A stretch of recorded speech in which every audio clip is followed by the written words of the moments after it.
At mula sa Pangasinan, ibinibiyahe na po patungong Muntinlupa Regional Trial Court si Ronnie Dayan, ang dating karelasyon at kapwa-akusado ni Senadora Laila de Lima sa kasong paglabag sa Dangerous Drugs Act. At para sa detalye, may unang balita live si Marisol Abdurrahman.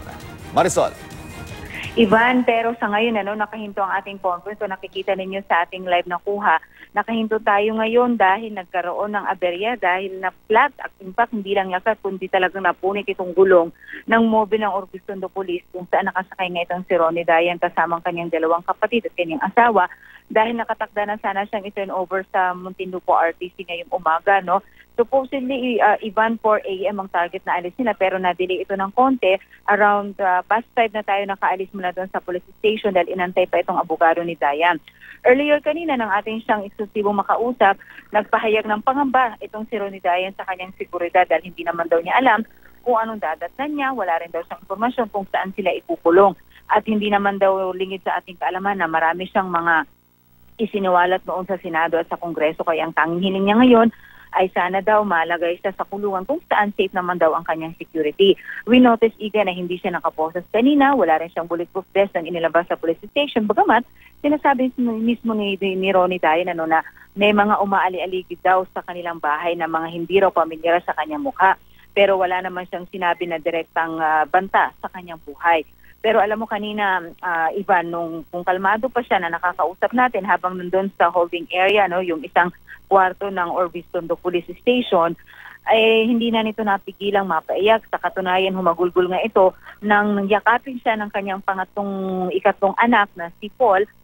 Bago tuluyang umalis ang convoy kanina, na tutulak na nga sana papuntang Muntinlupa nung ating siyang kapanayim. Sabi niya, Ronnie, hindi na raw niya talaga napigilan ang kanyang emosyon. Para ngayon lang daw niya talaga na-realize na eto na ngayon, nandito na, arestado na nga siya at ikukulong na siya at hindi raw niya alam kung anong kanyang magiging kahinatnan. Ganun pa man, nakahanda raw siyang harapin ang kanilang ang kanilang kaso. Inaasahan naman daw niya talaga na talagang aarestuhin sila, pero hindi raw niya inaasahan na ganun daw kabilis. At kahapon daw agad na nanonood lamang siya ng balita, doon daw niya mismo nalaman sa telebisyon na naglabas nga ng warrant of arrest laban sa kanya, kailan Senador de Lima at sa isa pang akusado nga dito sa kaso nito. So sa ngayon, we understand, sabi ng hepe ng Orbistondo Police, ay mukhang papalitan na lang itong sasakyan. Nagpakuha na ata ng isang private vehicle, although highly secure naman itong area na to. Hindi na bumaba ng sasakyan pa si Dayan habang inaayos itong mobile car nga, no, ng Orbistondo Police. Hinihintay na lamang yung vehicle na pupunta dito na siyang sasakyan na muli nitong sinadayan papunta ng Muntinlupa. Ivan. Sinong kasama ni Ronnie sa sasakyan, Marisol, at may mga miyembro ba ng kanyang pamilya na kasamang maghahatid papunta dyan sa Muntinlupa RTC? Kasama niya mismo yung kanyang asawa, ang kanyang dalawang kapatid, at yung kanina nga na nababanggit natin, yung kanyang anak na yumakap sa kanya na mahigpit at napahagulgol. Dapat kasama sana, pero sinabihan niya na wag na lang sumama.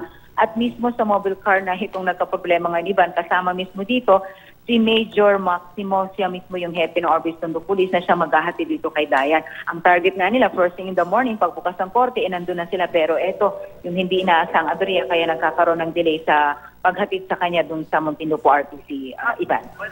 Marisol Abdurrahman, maraming salamat.